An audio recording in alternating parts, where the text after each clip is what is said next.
It's always that moment of truth, whether it's actually live or not, but I'm pretty convinced we're there now. Welcome, Chris, to today's episode of the Daily Sib. I'm loving your Tottenham scarf in the background. That's made my day. It's got to be done. Got to be done. It's been lovely, actually, with lockdown, not watching them lose, hasn't it? There is always a positive angle to this, yeah. I think every day there's been this sort of, I mean, you've seen quite a few of the Daily Sibs. There's always been this silver lining of possibility and hope for inclusion as a result, and it's very real. I really do believe there's a lot of potential good that may come of it. But yeah, I think today's is not seeing Tottenham lose is a great thing for us.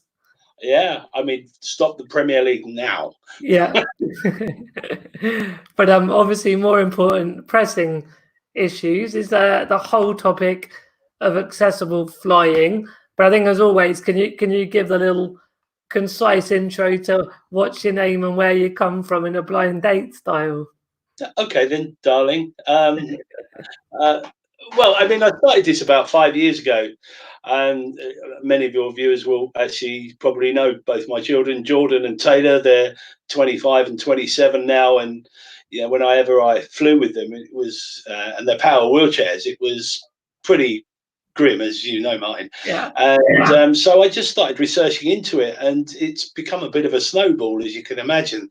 And I've sought your counsel along the way, because I know you've tried this before a long time ago, and I can think of Hayley Barkley up in Scotland as well with her Plain Fair campaign. So I was looking at all the others.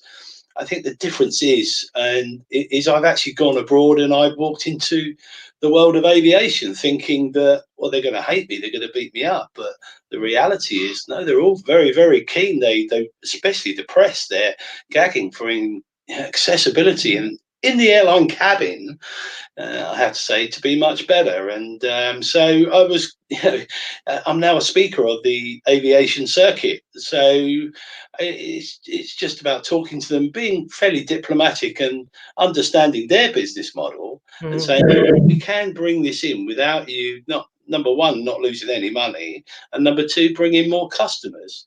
And I always have started to add, a long time ago, actually, an aging population, because you have to say to them, look, if you're not inclusive, your loyal customers who are now aging and less mobile, they still want to travel. And whilst you keep packing everybody like just so tight, it's just going to be horrible. So there's again a positive side out of what's going on, and that's a totally different subject, but the way airlines are going to have that cabin configuration, it's just not really good. So they're going to have to think about this.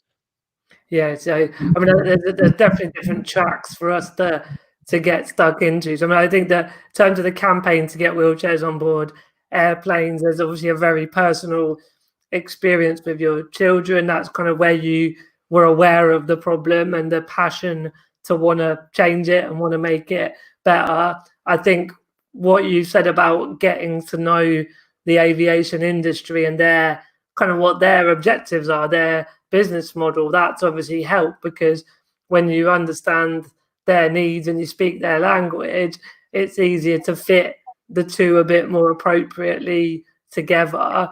And so I think it'd be good to get a bit more around that. But I suppose also right now in the COVID-19, it would be remiss of us to just be caveating and obvious that no one's flying anywhere at the moment. And that's probably as much as we need to say. But I mean, in terms of because I know Josh with the Easy Travel Seat is trying to do a bit of prep at the moment.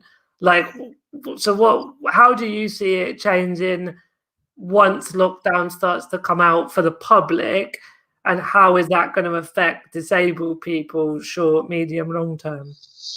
I think the general public now, I mean, I'm normally talking pubs and, just talk to people about flying and so forth. Now I'm doing it in supermarket queues.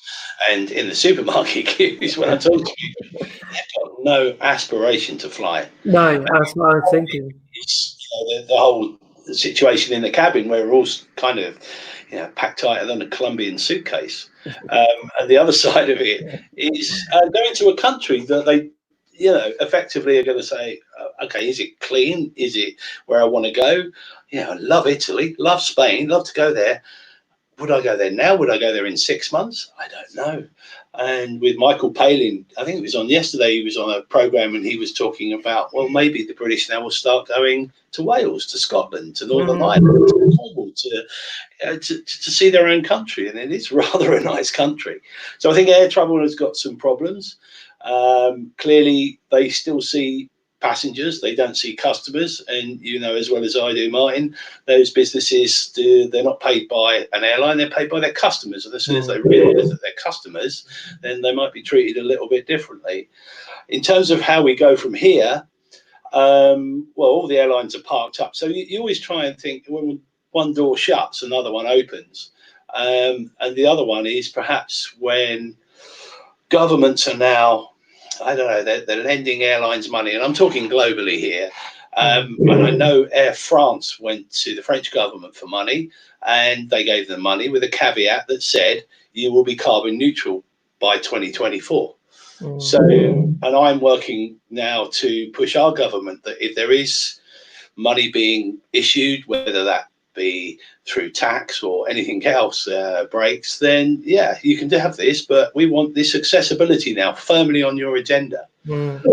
So I think that's the best way I can go at the moment, because just everything is speculation about airlines, and it has to be better. And I will add, I was supposed to be in Hamburg a few weeks ago and in Japan next month, and there we would have showcased solutions of two projects. One is to stop manual wheelchairs getting broken in the hold, or any wheelchair really, and the second one is a reconfiguration of the cabin to allow a power wheelchair to actually drive on board with someone sitting in it. To those that haven't kind of heard me before, one has to look at the airline cabin itself, and just to drive a wheelchair in and just park it down, it's not as straightforward as that, as a car. A wheelchair is got a battery, it's got different fabrics. So I think one of the biggest challenges once we get the reconfiguration in the cabin done is to go to the wheelchair manufacturers and go, okay, how are we going to address this? But there are compromises. If you look at the fabric of a wheelchair, well, unlike an airplane seat that is tested for toxicity, but the fabric on a wheelchair is not. However, it's a carry-on. It's not a permanent fix to the aircraft. So one has to balance everything.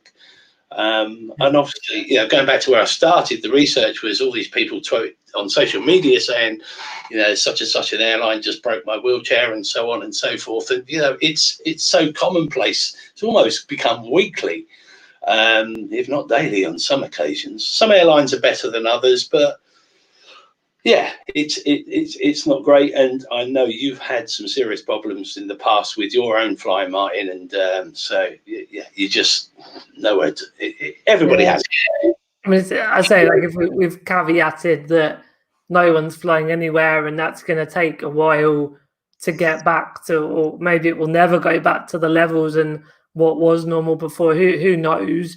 But in the end, there are still going to be aeroplanes and people flying, and some of those people will have a disability, and therefore it should be inclusive to everybody. So I don't think anyone would disagree with that, even if there's a slight, 6-12 month sort of difference because of COVID-19, whatever that bit is. And then so we all agree there's problems. There's as you say, from an airline perspective, there's the cost of damaging equipment. They have to pay out for it. There are people, like I know Mick Scarlett broke his leg for having to transfer, and I've badly sort of sprained tendons and ankles, and I've almost ended up on the floor, and it could have been even worse than a broken leg. So there's even that health and safety level of being manhandled and lifted on a plane. So there's definitely a risk and a cost to airlines, and they can't just say you're not coming on the plane.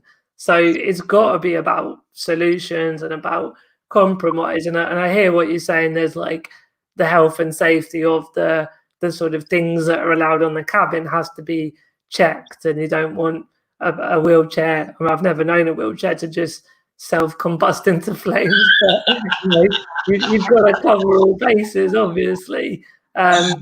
But what I think, so in the end, it's a bit political, isn't there? Is a whether it's government or whether it's industry, there is a policy change that is needed, and it takes me a bit back to the chat with Baroness Jane Campbell and campaigning, and she talked about, you know, unifying disabled people, about evidence for whoever it is that you want to talk to, and then getting in the room. So you're in the room with the aviation industry. Do you think there's a different kind of evidence they would like to see from the community that would change their mind more? I think one of those things is, okay, how many people are we talking about here? And it's very difficult if you look at that globally, because you've got, and you've seen this on social media, when something happens to somebody's wheelchair, they go, well, I'm never flying again. And then other people come in, well, that's why I don't fly. It's because my 20 grand or $20,000 wheelchair will not survive the journey. I don't trust it to. Totally. So you have a lot of people who would like to fly, but are simply scared. Yeah. So do you think that they don't think there is as many customers, as you quite rightly say, as there are, because everyone's just shit scared to even try it? There is that to it, but that should not be an excuse to have any agreed, yeah. transport. But you're right, that's the culture. We are a revenue-driven industry. You know, even I can't see this industry getting a lot of empathy from its customers when, you know, they get to an airport and it's 1 kilogram over, and suddenly get a £50 bill for that. And you know, when you want to move your dates, and I had to do that for a flight 6 months ahead, and I got £150 charge for that because the dates had slightly changed. You just think to yourself, there's no empathy coming your way. And why should I really, as a customer, give you any empathy for your industry? You have to start realizing, A, we're not passengers or cargo, we are customers. Yeah. And if you start using the word customer, then you start opening a slightly different door of empathy. And just this little or no flexibility. After saying that, some are better than others, and you and I have a very good ethic around this. So some are better than others. But globally, they want to see those numbers of revenue. But as you know, and that's why I bring the older generation in that are less mobile, that are living longer, and you know, they kind of, the light bulb comes on then, and they get that completely. Great story. I was, as you do when you're lobbying, I was going around a conference and with a cup of coffee, you know, trying to look at badges like that, which is not very good, is it? And I did sit next to a guy from Boeing and was talking to him about this. This was quite a few years ago, and he, I could see him kind of phasing out and didn't really understand it.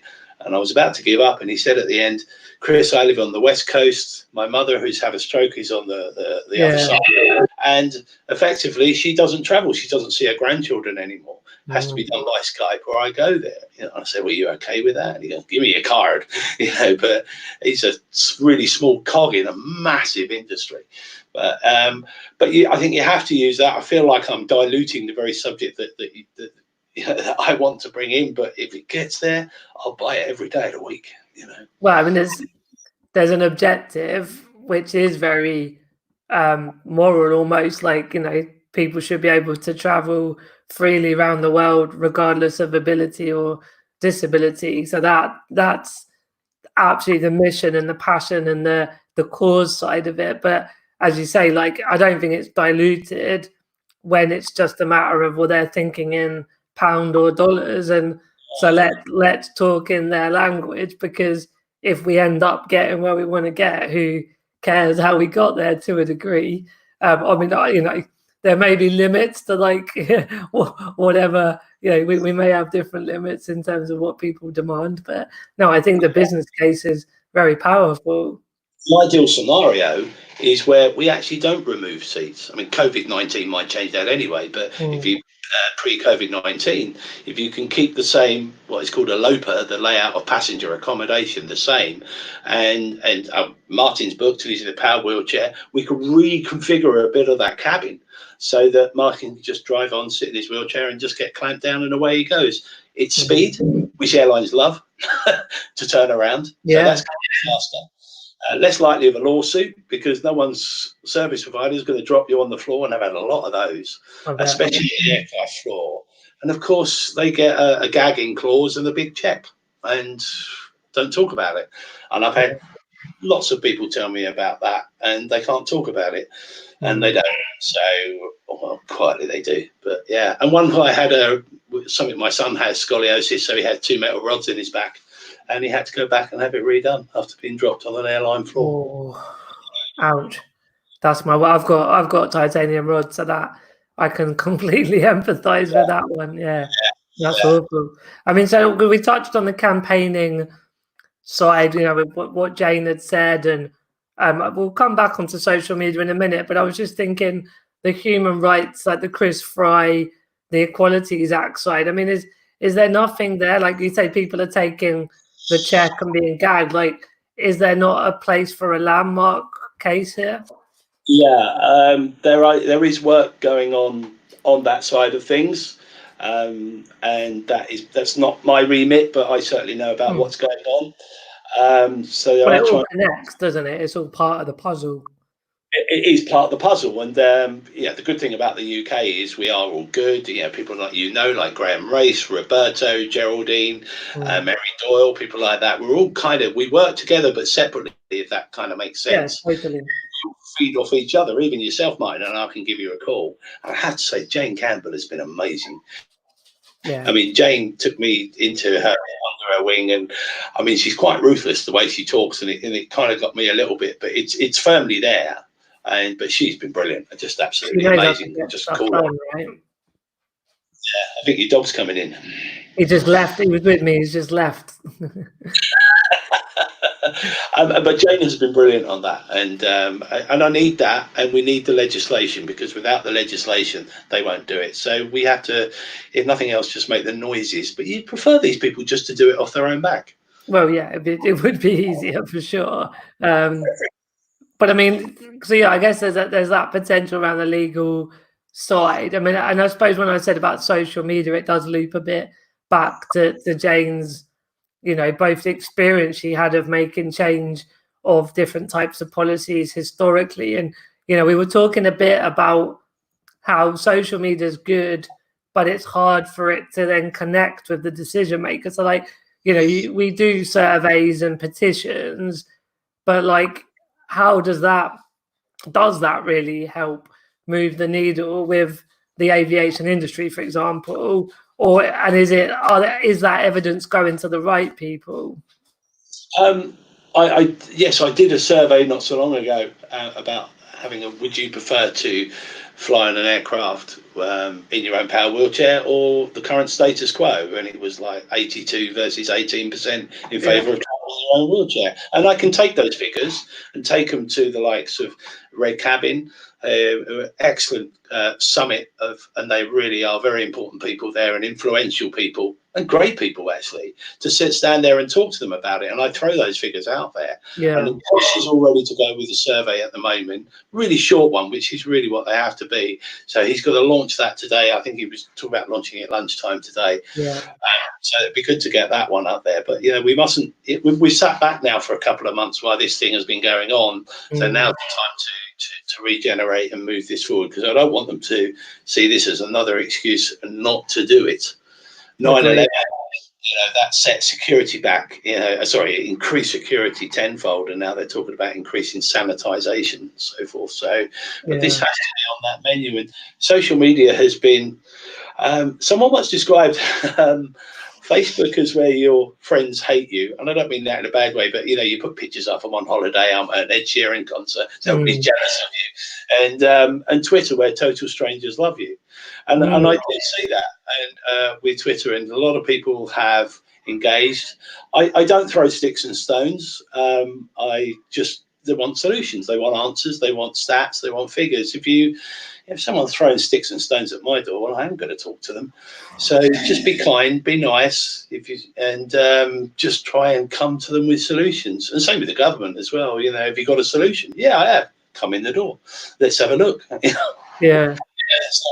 That's good to hear that if there is a potential solution, they are open to looking at it and listening. I mean, So when they don't then act on it, is it because the solution isn't right or because of other reasons? It's a good question. It's one of the lobbying that myself and other people that are doing, and then you've got the airline lobby, which is quite a strong one. Mm. They pay a lot of tax, or did. So we as passengers paid a lot of tax, but that's not coming through now. So yeah, it's just an understanding.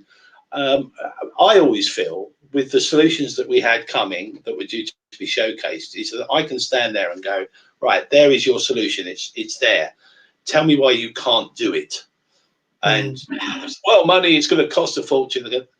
So are you still saying that you should be non-inclusive? Because if you're still saying that, if you're not including, you're excluding. Let's be clear. And they do, and they know. So how do you do that, and how will an aircraft engage? I think the first mover, as they coin it in aviation, will be the one to take the leap and go for it. But it might be that it take a government. In fact, if it's not the UK, it could well be Canada.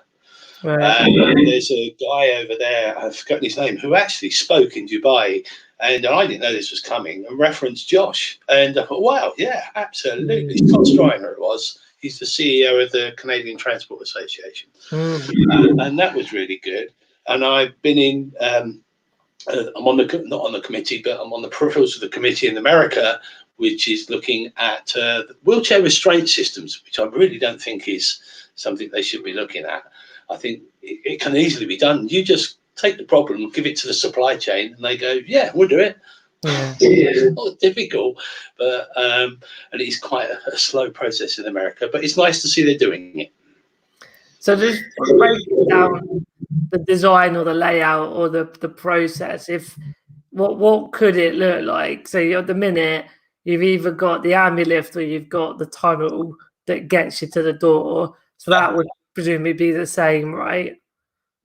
Yeah, both would be the same, and you would go through the airline door, cabin door. Whether that's at the front or the back is yet to be decided. I'm thinking the back at the moment. And aircraft are different, as you can see by my poster up there. So I have to remind myself what they look like. I'm really not very good on aircraft. I'm not a geek at all. And so if you have a look at all those different aircraft, how can it be done? And it will be a reconfiguration of the seats. But there might be an argument now, and Paul Priestman of Priestman Good have some ideas on this. But they also wanted a family room. And if you extend that out just a little bit to maybe, again, autism or someone who is literally, this is not a space for them to be in, you can make a space for them, which is like a family space, for the best way to describe it. And cabin crew are not carers. They are not medically trained. And someone can sit there and help them through the cabin and help them through the journey. So, and I kind of picture this back of the aircraft where it's, I don't want to say, who is it? God, who's the guy that does the trains, really good on the trains? I can't remember his name because I'm old and I forget things. But he called it the grip zone. And I always Mick, probably Mick Scarlett. Oh, it wasn't Mick. It wasn't Mick. Right? No, it weren't Mick. Never mind. Yeah, never mind. But so I thought of this, and then you can do a lot more things there with that. And I just think that's just a bit like a train has a wheelchair area, and drive on the train. And I often say to people, well, trains are accessible, and then I get all the sticks. Well, they're not. This goes wrong and that goes wrong. I said, yeah, but you can get on. On it, yeah. On it. You can't even get on an aircraft, and the problems will start after that. But I just, there's so many ways of doing this, and it's finding the right one. But maybe they'll just open this out a little bit better now. What's going on? And so, obviously, I had a few entrepreneur type people on and talk about sort of, there's a problem, you find a solution, and it creates a living, and potentially, maybe you sell it and all that. I mean, you run your own business and you have that enterprising sort of skill set, but how's it working with the campaign financially? Well, I actually got rid of the company. It wasn't doing very well because I devoted so much time to this, and so I decided to can that, give me a little bit of living space. And I thought, well, I can get into aviation here and maybe just come up with some solutions. alas, it's all gone wrong. So I battled changes of government, Brexit. I battled all these things, and suddenly I get this. However, as I say, there's always another door you can open to get through to that, and maybe something will come. But once the solutions do come, and it will be via the supply chain, who I'm working with at the moment. So sorry, Chris, what do you mean by the supply chain? Just to clear up, what do you mean by supply chain? Okay, so in an aircraft cabin or an aircraft design, say it's Airbus or Boeing, below them is all the supply chain, the people that make the seats, make the floor, make the carpet, make the luggage racks and everything else. Oh, yeah. Sell everything to the airline. So an airline will say, let's pick Virgin. There we go. Right, we want 380 seats. We want it in this colour. We want this pitch, so distance from one to the other. We want this style of carpet, and we'd also like a wheelchair space. So could you go to the designers and the certification specialists and make that happen? And of course, they're going to make it happen. And it's just whatever you want, really. These guys can get internet at 30,000 feet. They didn't turn a plug on to do that. Yeah. It made me laugh. You're saying about the train stuff. I mean, like, there are people that talk about when they're in the wheelchair 30 years ago, they had to go where the post or the cargo went. Like, it was called the rail, the rail guard or something. Yeah, so, I've never known that. Like, I'm of an age where I've always been able to get on a ramp on a train, and I think hopefully, like, I'll be, older and balder and the rest of it, and I'll be going, oh, I can't believe that I used to have to get lifted out my wheelchair to go on an aeroplane. Like, it will seem barbaric, that's how it is. Seem very, very barbaric, and it is, of course, no matter how well the airport's doing. I work with Heathrow and their accessibility team, and they are doing as much as they can to make that journey as good as possible through the airport. And there are changes there all the time at Heathrow and other airports. But as soon as you get to the cabin door, it goes wrong. That's a bit where you've got to be lifted out, manhandled, put on your power chair, goes in the hold, and you do that and hope it gets to the other end, or even gets to the same place as you, because they can drift to other destinations as well. So just got to get rid of that. It's barbaric, Mark. You've coined it. Well, it will see, and I think that's progress, isn't it? I mean, you come away from something as pressing and emotive as disability rights for us, but any kind of, like, you look back at technology and go, bloody hell, we used to get around on horses. So it's all relevant, isn't it? But it'll be nice to think we'll be there more in an inclusive sense in 30 years, or hopefully in 2 years, but however long it's going to take. 2 years. I would like to think that the way I'm going now, so I'm writing letters now to the DFT and the Conservative Disability Group. And, Ross Lanham was talking last week, we were talking about trolls, weren't you? And with Ross, had a few. I don't really have any, but I know if I mention I've been into government or working with the Conservative Disability Group, because they want to push the manifesto, I just go, oh God, you're working with the Tories. I'm not, mate. I'm just trying to make it happen. I don't care. The government, they can sign shit. I don't care. If someone wants to do it, I'll grab their hand 100 times over. I don't really get trolls. Most people, they're really positive, and that's what you want to hear. And there you go. All right. Well, there's still a couple of bits around social media I want to try and touch upon, but we've got some questions. They're not on Facebook, they're on LinkedIn, so I can't bring them up on the screen, but I've got them on my phone. We've got the godfather of accessible travel here. Is it abuse, Martin? Yeah, it's trolling like you've never seen it before. I can't see, so I'll have a word with him. No, he's saying, Chris, a bit off topic, but all too important. Post-pandemic, air travel will be significantly different. One major issue coming up is the use of PPE, face masks, and gloves in particular for people with autism and dementia. The former more than the latter could experience a new all array of problems because of sensory issues. Your thoughts, question mark. Well, you throw that one at me. That's not free. I don't think they would travel. Say again? I don't think those people will travel. Right. I mean, As that's in they won't want to or they won't be allowed to.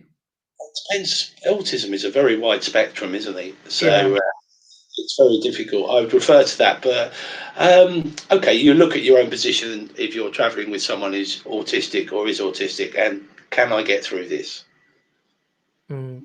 It's as simple as that. Yeah, there are people that are scared of flying who will try it. Roberto, I hate you. That's not. That's a hell of a question. Yeah, I know. But Roberto, I would say to you that could you put the answer in the comments, please? Yeah, what do you think, Roberto? Please put your answer on LinkedIn and we'll come back in a second. Nia in India, I think if the leadership hasn't faced the challenges firsthand, they will always be slow. Making them experience it firsthand will surely fasten the solution making. It sounds slightly threatening to the leadership. Well, there was. I got called. I won't say the airline. I did get called in. I asked to sat down and we were talking. And on my way out, I asked the person that came in with. I'm not going to use any names, but I said, "Why did they call me in? What was this all about?" And the person who has a lot of influence, their best friend has become very ill with MS, and so at first hand, their Yeah. closest friend saw the challenges and realised somehow I can try and help this. I'm in a position to do it, and to be fair, he did as much as he could, which was invite me in. So that was good, and we talked about it. And once again, I think if the solution was there, he'd go, right, now let's pick that apart. Let's see how it could work for us. Yeah, I think it just sounded funny, like, we're going to make you disabled if you're not disabled. Sort of thing. But I think in the actual way that obviously Nia meant it, it's so true that, I mean, it's back to Shrin, like the only investors that would back Abominable had children with SMA, particularly, but actually like lived experience with disability, basically. And like you've got your two children who are now grown up and everything, but your kids are disabled. So I think, like that's a very common thing, that when you don't see it and experience it, you just don't get it. But that doesn't come back to they're out of order, they're idiots, they're this, they're that. They just help understanding it. And obviously, like that's about having diversity in leadership, in workforce, in government, because you naturally get that representation of different parts of society at the table to put across that perspective when decisions get made. Absolutely. There was one guy who came up to me, Chris, and I won't name names because you need to see the CEO of this airline. I said, well, why is that? I know who he is. He said, he's getting a bit doddery, Chris. I think he'll buy it. Yeah. Well, again, whatever tactic works, right? Absolutely. Short of selling my soul, yeah. So there's a bit more chit chat going on LinkedIn about that question, but I think it would be a bit difficult to just read out comments on the live interview. But you can always go in later, Chris, and throw some stones around or whatever. But I think that for now we'll sort of leave that particular one. But thank you, Roberto and Nia, for the questions and thoughts on LinkedIn. I mean, I keep mentioning social media because I know, and I appreciate you were asking Tess, because we were all trying to get out of Tess's wisdom and insights from her work on Instagram. But I mean, how could you see social media helping this campaign get more traction? Like, is it more likes or follows? Is it more comments? Is it like answering, Josh's survey later on? I guess it's all the above, but what do you think social media could really do from the community? From the community, I think certainly when someone reports that it's gone wrong, is to make sure it's up there and keep it visible. It gets such a wide audience, and I know a lot of people don't, and I respect that. And probably in my position, I wouldn't do it. I doubt if you would, Martin. It's just a case of, I started doing it more because I understand the benefit of doing it. But originally I was always more shy about it.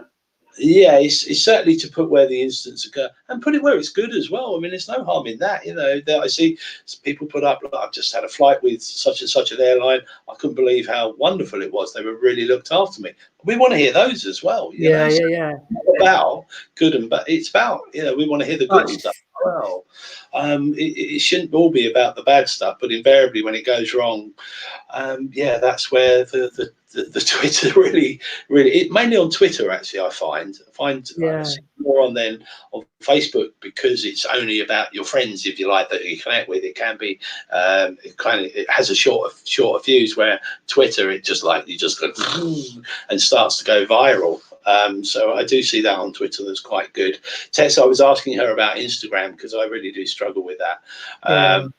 I wanted to But do maybe it. it's the wrong. Sorry to interrupt. I was just saying maybe it's the wrong platform for the objectives and the type of campaign. Like if Twitter works, Twitter works. Like there's a bit of a pressure to be everywhere, but there's only so many hours in the day. Like I think there's maybe something about there are certain platforms that work for certain businesses and campaigns.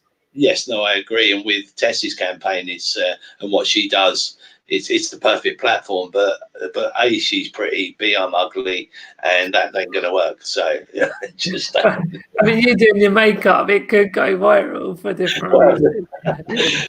privately, Mike, we'll have a chat about that, sir. Whatever. Yeah, that'll be next week's Daily Sib. You first.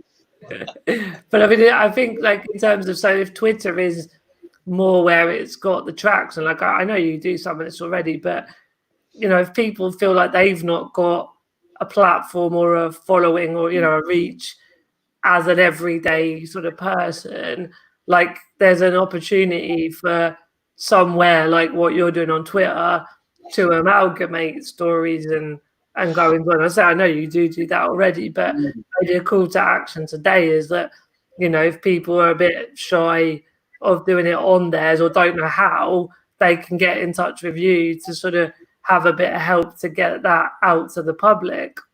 Yeah, I mean, I'm up there as flying disabled, and you can see everything that I tend to tweet and do on there.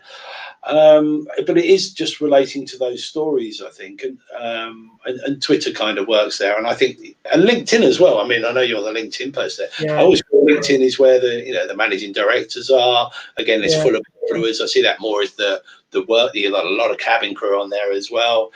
Yeah, that was a story coming back from Dubai where I was talking to a member of cabin crew about what I'm doing, because I like to walk and see whether how accessible it is. And he came up about half an hour later and gave me a bottle of champagne. I said, "Well, what's this for?" And he goes, "Well, I wish you all the best. It's all I can do.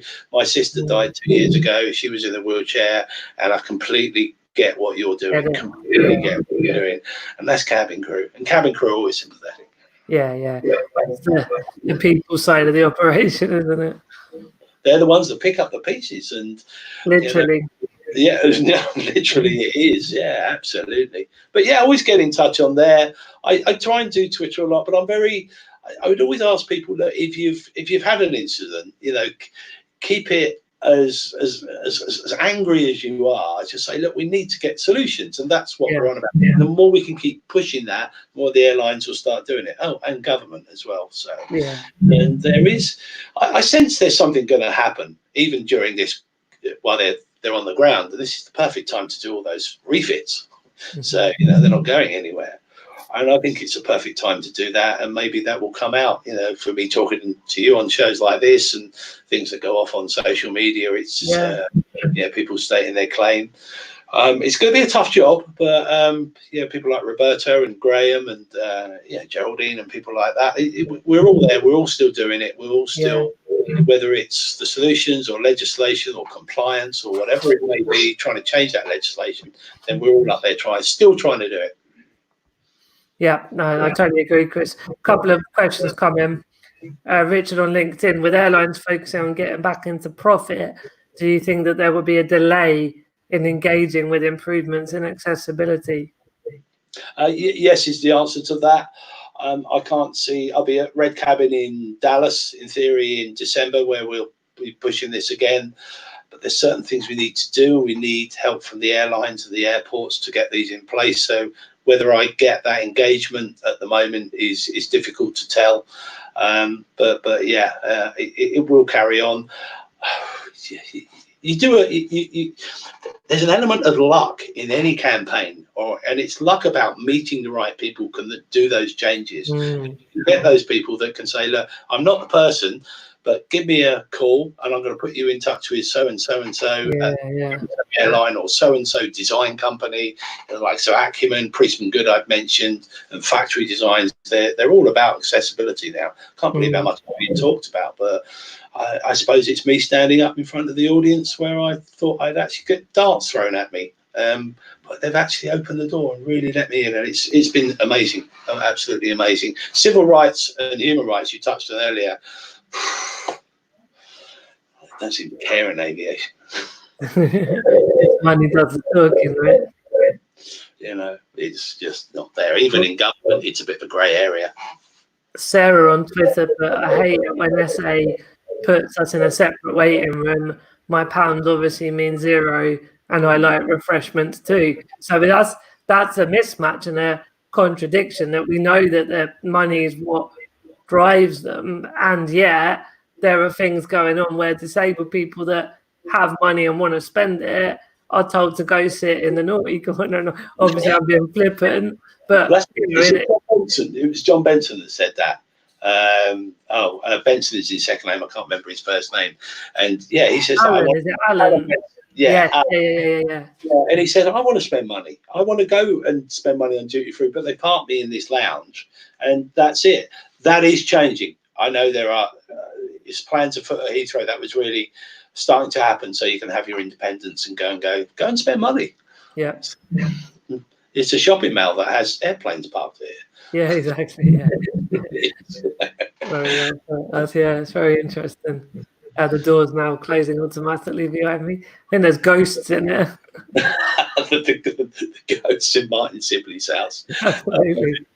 But yeah, it's still a lot of work to be done. And I know a lot of people contact me and say, Chris, I've just been to Vegas and back. They broke my wheelchair. What can I do? And and that's a whole process as well. And I remember Dom Hyam saying to me, he had a terrible journey, but he was really good about it. And he said, right, I get there, and it was EasyJet, and they paid for everything that he needed. It screwed their profit on that flight was negative. Mishandling their wheelchair. There's probably 10 flights negative because of that. And all they had to do was put a space in.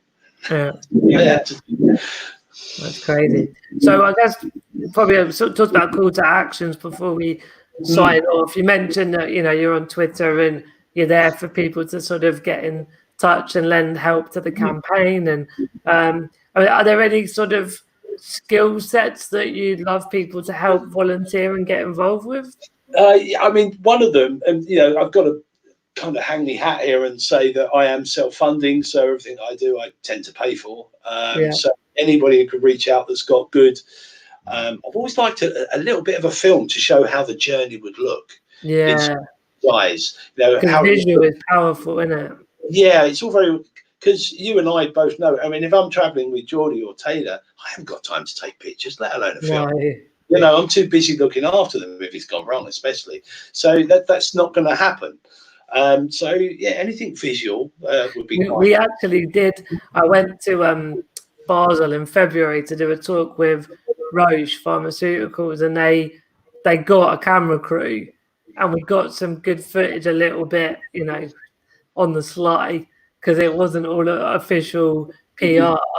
But I think, there's obviously considerations about what is shown, and, Roche want to make sure whatever's put out is covered on all bases. So there are challenges about getting that out, and now it's arguably gone. I mean, Roberta and you, I think, would argue the other way, that we still should keep the pressure up in terms of flying.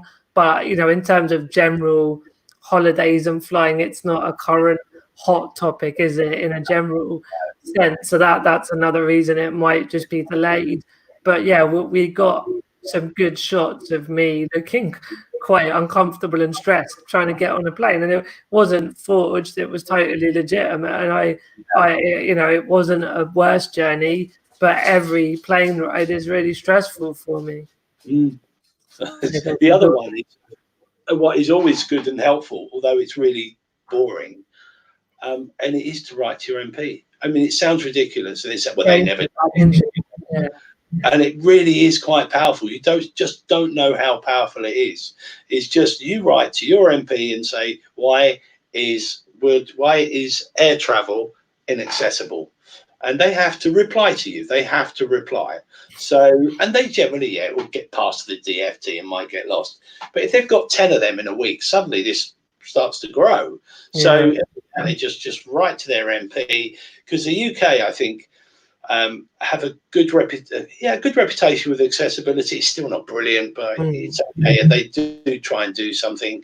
And there are people afoot in there who really try and push this. But the more we get from the general public, and more importantly, the voters, the more likely we need to do something about it. So that is very, very powerful. And it has helped me over the years. But just keep them going. Just keep them going. When airlines, will they be accessible, please, Mr. Prime Minister, Mr.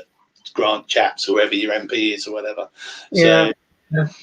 I know I'm sometimes I get so positive and optimistic that I need to get a guitar and sing on my heart, but I have just seen this sort of like softening at the moment. Like the NHS is the best thing since sliced bread at the moment, and politicians are having to be very human and compassionate about job losses, and there are policies that you could argue are not traditionally Tory policies in terms of paying lots of people who are out of work and all this kind of stuff. So again, silver linings, but maybe the political landscape will shift a little bit after all this. Yeah, that's a really good point. I was just discussing some of this with someone the other day. We went through Brexit for the last 3 years, which turned us all against each other in many respects. And we're bringing the community back again. I had drinks on the end of we all had drinks on the end of our drive in my road. We just sat there, at Peter Crouch apart, just talking. And we would never have done that before this, never done that. So I think they should bring the Peter Crouch distancing as a government communication. Pass the bill, the Peter Crouch bill. Like they have that broom, don't they? Like an arm's length in a broom. You just have visuals of Peter Crouch between people. The best thing he's ever done, actually. Yeah.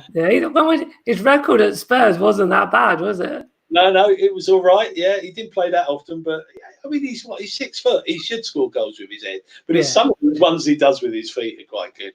Yeah. But and I didn't Burnley try to bring him back? I don't know. Might have been Burnley. Sure. Yeah, could be. I don't know. But I mean, the final thing I wanted to sort of for Josh's assistance really is, can you just give a couple of comments about his survey and what you understand it to be and how people can help him with it? Yeah, so Josh is gonna set it out live, this survey. So if you see it, complete it, retweet it, share it on Facebook. Let's get as much information as we can, because it is information that we need. We need stats, we need evidence, and we know it's out there, and it's how we get it. So we need all that evidence. And if we can produce that, and then we can start this snowball of accessibility in aviation up again, and just keep pushing and lobbying. But it is about evidence. And no matter what you do, if you just sign it, retweet it, it's massive. It is just, I can't tell you. And Josh is such a great guy. He's really pushed this agenda, and it's just so many good people around us. It's great. It's we all still talk, and we have nights where we sit down and talk about it, and it's good, because the thing about Zoom and this and Skype and now House Party, it's just so much to get on, isn't there? Yeah. Family quiz tonight, and it's mine and Cash's turn to do it, and we were like, we'll do an hour or two preparing it yesterday. It took all bloody day to do it. I did a film posters round, so you can get blank film posters off the web. That's a good idea. Film poster without the title in, and that seemed to go quite well. So, or you could do it with album covers, couldn't you? Do you remember album 9? Vaguely, yeah. But that was kind of fun. All right, mate. Well, was there anything else you want to mention before we head No, off? not really, but those that are out there listening that have supported in the past, that really thank you so much. I haven't got here and able to get into that arena without you. It's as simple as that. And I do walk into aviation, and they do let me in. As much as I get, well, yeah, well, you know, I can go to Nadex, and this is what I found out. Yeah, going to Nadex, and we said, yeah, great, that's brilliant. Pat me on the back, go for it. No one can do anything. Yeah, absolutely no. I have to go to the supply chain of aviation and the supply chain in the wheelchair manufacturers. Those are the two people. But once we connect, bang, it will happen. So it might be a case of looking at people's wheelchairs, giving them a passport to say, you know, this is fine. You know as well as I do, some power wheelchairs are modified so much. So playing wheelchair football, I know my daughter's one that was like turned up really fast, and suddenly she 20 miles an hour down the court. So they do get modified, and quite rightly too. So maybe that's the area where it's going to be probably more tricky, because it is someone, it is part of their independence, and how much of that will we allow on a plane. But I will battle that, and I will say, hold on, it's carry on. Yeah, exactly. Like you say, I think you said to me when you came around the house a few months ago that, you know, they don't test everyone's material of their coat or what's in every variation of a laptop. So no, there's so many compromises. And we're going to be looking for customers, and let's see if we can bring a global spend of, what is it, how many trillions? 8 trillion at the last count. Yeah, absolutely. Let's see if they want some of that market. Yeah, because they're not, but they aren't clever. you always need that first, like you say, first mover. You mentioned Canada or maybe UK, but it's the airline, isn't it? It's like the first brand that owns it, and they're like, haha, we've got all these new customers.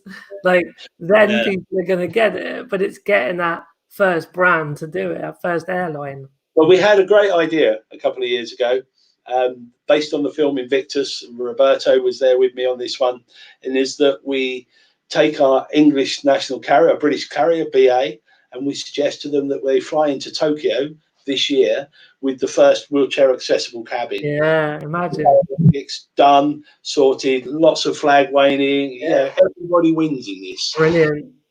But then Brexit came, and you couldn't get anybody legal, and now we've got this. But however, it's moved to 2021 now, so just maybe anybody from BA's listening, Alex, I'm your man. Yeah, me and you, mate, on the way to Tokyo.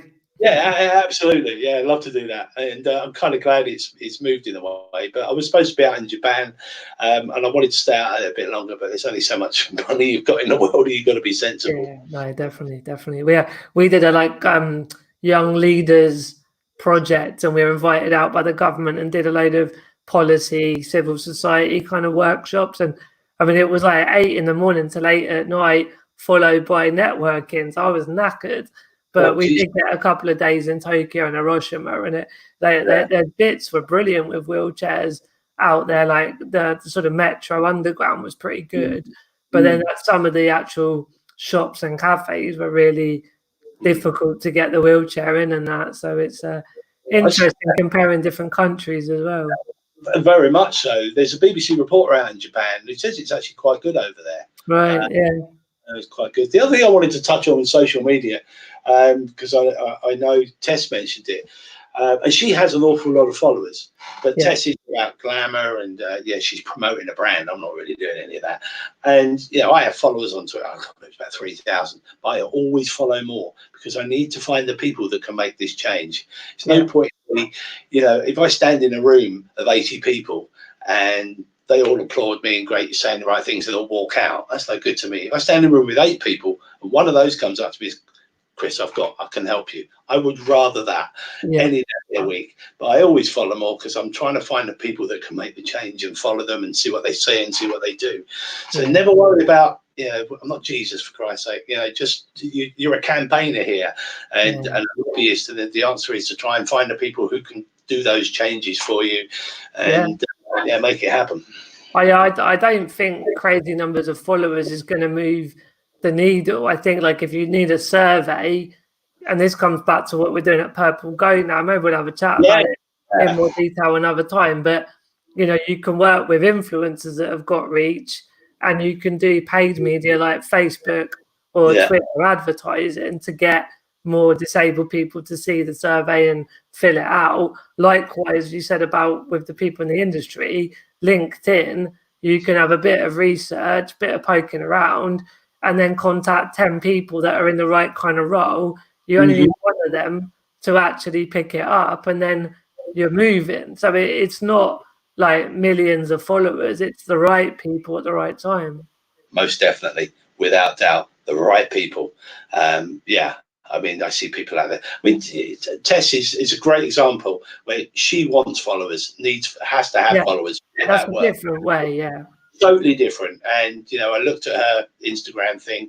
All I see is dinners. That's all I see on Instagram is dinners, people's dinner, and their kids taking selfies and things like that, and friends. But Tess has got that well wrapped up. But probably Tess doesn't use Twitter very much. Well, I'd have thought Twitter's a bit more sort of newsy, fast turnover, more text as well, with some pictures, videos, but more text. Whereas Instagram, it's all about that visual image, basically. Yeah, and a visual image is something I need, Martin. So anybody out there can help me. We'll have a chat about it. That'd be great. Yeah, sounds good. All right, mate. Well, thanks for coming on the show. It's good to get together and chew the fat, as always. No, it's always good, mate. And I do listen every lunchtime where I can. And at the moment, I'm clearly not going anywhere like the rest of us. And it's always really good. Yeah, Tess was a great one. Who was the lady that was on last Friday? She was really good as well. I can't remember her name. Trin was on Friday. There was the day before. There was a young lady. Jane Campbell. Yeah. No, not Jane. It was somebody. Anyway. Kelly, maybe last week. Kelly was Kelly, yeah. She was really good as well. Yeah. Good to Trin as well. Yeah. So. Yeah, we got. I mean, I just started doing it, never knew what would happen, and I'm booked up for another 2 weeks with guests now. Really? And there's, you know, because so many people doing a really interesting things. So. And keep it really, it's what you do. It's diverse, Martin. It's great, and bringing all those people from just keep it diverse. It makes it so interesting, and it's great. Don't get Roberto on though; he'll ruin the whole thing. No, I know. I wouldn't. Yeah. He's last on the list, to be honest. All right, mate. We'll have a good day, and I'll catch you soon. Yeah. Yeah. Thank you very much, Martin. Thank you, everybody. Thanks for watching, everyone, and we'll see you tomorrow at noon every weekday for the Daily Sip. And have a lovely day too. Bye bye.